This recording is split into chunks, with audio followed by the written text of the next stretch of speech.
Well, hello. My name is Angela Hooper Menifield, and this is your HR moment from Menifield and Associates.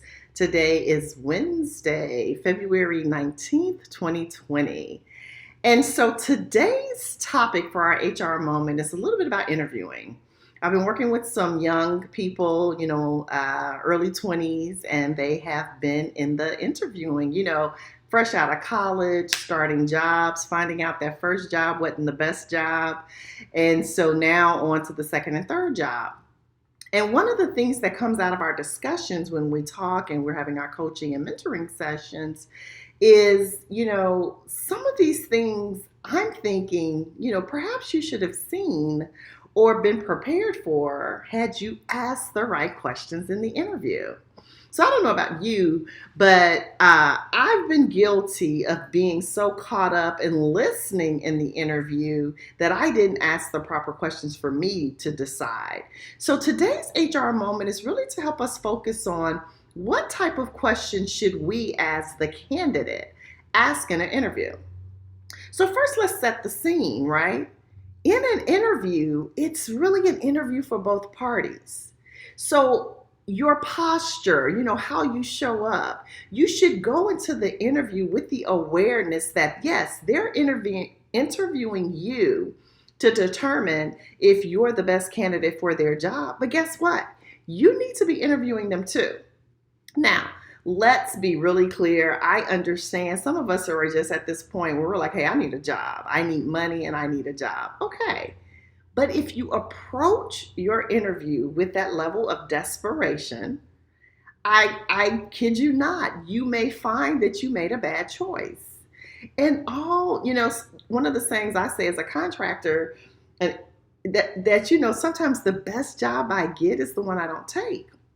The same is true for some of you, right? So again, number one, walk into the interview with the posture that the interview is reciprocated, as in you're interviewing the employer and the employer is interviewing you, okay? So that's number one. Number two, always do research ahead of time. Like research as far as go to their web page, see, what does their hierarchy look like? Typically, most organizations will show you their leadership team and things like that, because it'll tell you a couple of things about them, right? What type of titles they hold and things like that. What's the organization history, the mission, the values, because do you align with that? Now, let's be really clear. The organization doesn't always do what they say they're going to do, but again, it gives you something to start with. Now, the third thing the other place you want to look is still on number two doing your research is other websites. I know, Glass Ceiling and just so many other places you can go now and do research on companies. But what questions should you ask in the actual interview? A good question would be, especially if you're not familiar with the position and it's something you've never done before, what is a typical day like in this job? If travel is a concern for you, you may want to ask how much travel would be required. I would talk about the chain of command. How is the organization, what does the organizational chart look like? Is it aligned by functions or is it heavy layered? What has been their, if it's a manufacturing type lab type environment, one which I used to work in or manage in, what is their accident rate, right? We often don't ask those type of things for office settings because office setting accidents are typically few and far between, but depending on what type of work environment it is, you may need to know that as well. Another question I would ask is, depending on the type of position is, how old is the position? How long has it been vacant? What happened to the last person in it?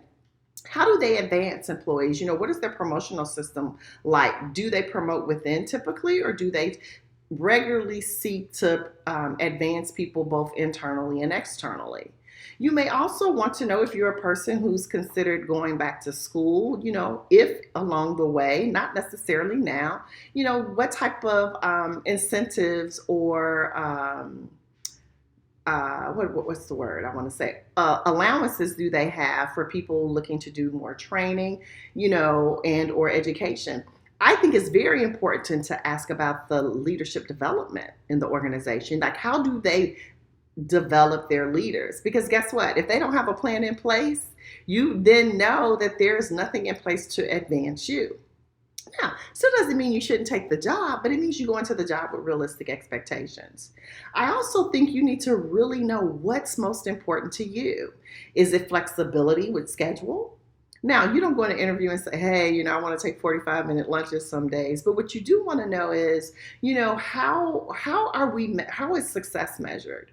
Is it measured on deliverables, or is it more specified based on, I like to say, do we count widgets? Like, how do we measure success in this position, and what do the performance metrics look like? So these are just a couple of things that will give you some insight into what are the things that are important to them. Because again, people talk about culture and values and all that stuff on their website, but you go work there and you find out that place is a hot mess. And then you're like, well, how come I didn't know this? I would often ask for a tour, to actually walk through the workplace, see what the work environment looks like. What's the energy in the room? Are people working like little, worker bees, everybody head down? If you're a person that likes to engage and communicate, you might find that's not a great environment. What if the office space is a bunch of offices with those government-looking metal desks? Now that was cool for me. But some people like more open environments. I personally don't. So knowing me and knowing where I would have to work would matter. Now, again, I approach interviewing with the concept that, again, we're interviewing each other. Are we a good fit? So again, I don't know what's most important to you. Only you know the answer to that question. But never show up at an interview. If you hear nothing else I say today, never show up at an interview without questions.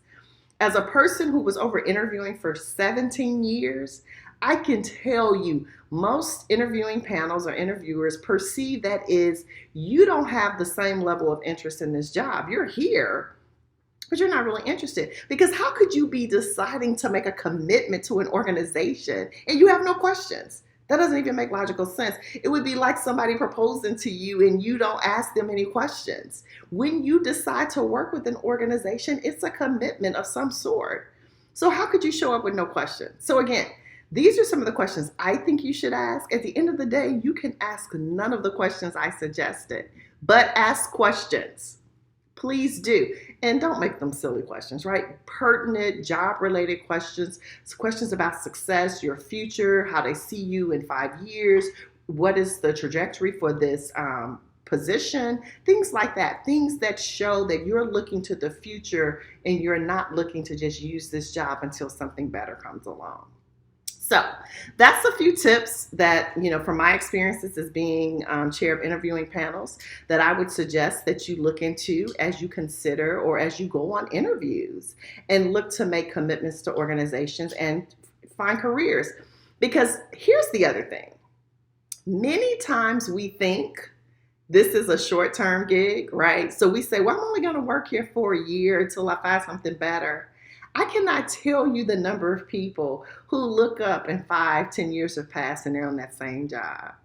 So don't be misled and think that you won't stay there a long time. And I actually was that person. I said when I started with the government, this was like a short-time gig and I wasn't staying there long.